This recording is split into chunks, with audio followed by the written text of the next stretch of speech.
आसाम से खबर है, जहां सैलाब की तबाहकारियां जारी हैं। 26 अजला में 1100 गांव ज़ेर-ए-आब हैं। तकरीबन 4 लाख लोग मुतासिर हैं। हजारों अफराद रिलीफ कैंपों में रहने को मजबूर हो गए हैं। एनडीआरएफ और फौज की टीमें मुतासरा इलाकों में राहत और बचाव के कामों में मसरूफ हैं। सैलाब की वजह से सड़क और रेल खिदमत मुतासर है। कई अजला में बिजली और मोबाइल नेटवर्क पूरी तरह से दरहम बरहम है। दीमा हासाओ, हाफलॉन्ग, कछार और नौगांव सबसे ज्यादा मुतासिर हैं। मरकज ने रियासती हुकूमत को हर मुमकिन मदद की यकीन दहानी कराई है।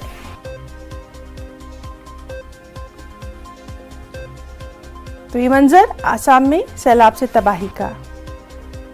और चलिए सीधे रुख करेंगे हमारे रिपोर्टर गौरिश नंदी का। गौरिश, आपसे जानना चाहेंगे अभी वहां पर वेदर कैसा है और क्या कुछ जो रेस्क्यू टीमें हैं उनकी अभी तक एक्टिविटीज।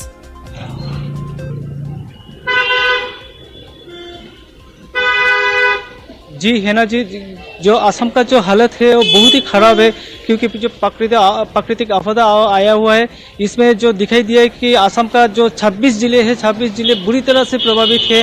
हर तरफ बाढ़ परिस्थिति है। और दिखाई गया कि जो असम का दीमा हासाओ जिला है, इसमें बहुत ज़्यादा प्रभावित हुआ। यहाँ पे हालांकि बाढ़ परिस्थिति नहीं है, लेकिन यहाँ पे जो लैंडस्लाइड है, लैंडस्लाइड से पूरा तहस नहस हो गया पूरा जिला।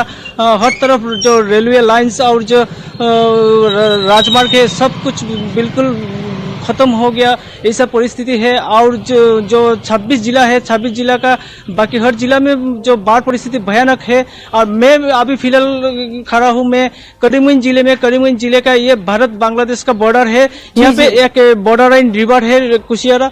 इस कुशियारा बड़ी उफान से चल रहा है। और जो दिखाई दे रहा है कि जो नदी के इस पर जो इंडिया है, उस पर बांग्लादेश है। और जो नदी का करीबन 2 मीटर ऊपर से जो विपद का रेखा होता है, विपद रेखा से 2 मीटर ऊपर से बह रहा है।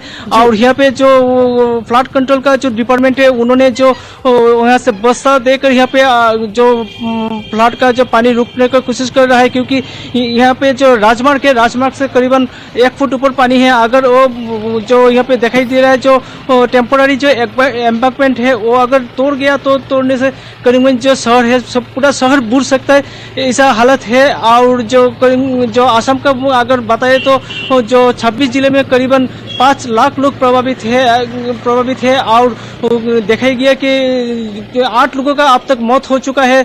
जो बाढ़ पानी में 3 का मौत और लैंडस्लाइड इन लोगों को जो लोकल हैं उनके रेस्क्यू के लिए वहां पर क्या कुछ इंतजामात किए गए हैं?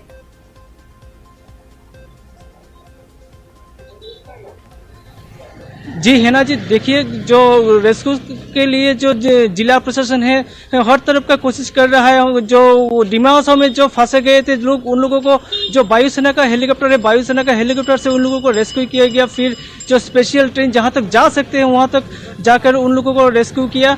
और जो इसलिए कहा जाता है कि जो डिजास्टर मैनेजमेंट है और जो जिला प्रशासन के अंदर काम करता है, वो हर तरफ का कोशिश कर रहा है। और हर जिला में जो जल का जो डिपार्टमेंट है, वाटर रिसोर्स डिपार्टमेंट, वो हर तरफ का कोशिश कर रहा है जो एनवायरमेंट ना तोड़े और पानी शहर पे ना घुसे।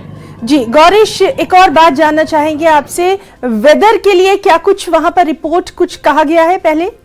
अलर्ट?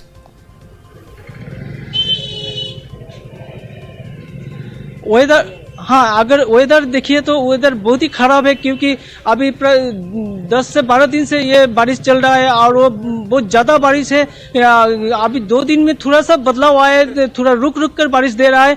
लेकिन थोड़ा 2 घंटा बारिश रुकने से फिर से पूरा जो वेदर वो खराब हो जाता है, फिर से बारिश आना शुरू हो जाता है। और जो निचली इलाका है वहाँ पे जो पहाड़ का इलाका है, पहाड़ का इलाके से जो पानी। जी, तो बहरहाल आसाम में सैलाब की सूरत हाल बेहद अबतर है। सेंटर की तरफ से हर तरह की हेल्प की बात कही गई है। गौरीश, आपका बहुत बहुत शुक्रिया अदा करना चाहेंगे। आप खुद भी अपना वहां पर बहुत ख्याल रखिए। तो नाज़रीन, लगातार हमारे नुमाइंदे वहां से जुड़े हुए हैं और तमाम तर डिटेल्स जो है, तफसीलात आप तक पहुंचा रहे हैं। एक और अहम खबर, ज्ञान वापी मामले में दाखिल की गई नई अर्जी पर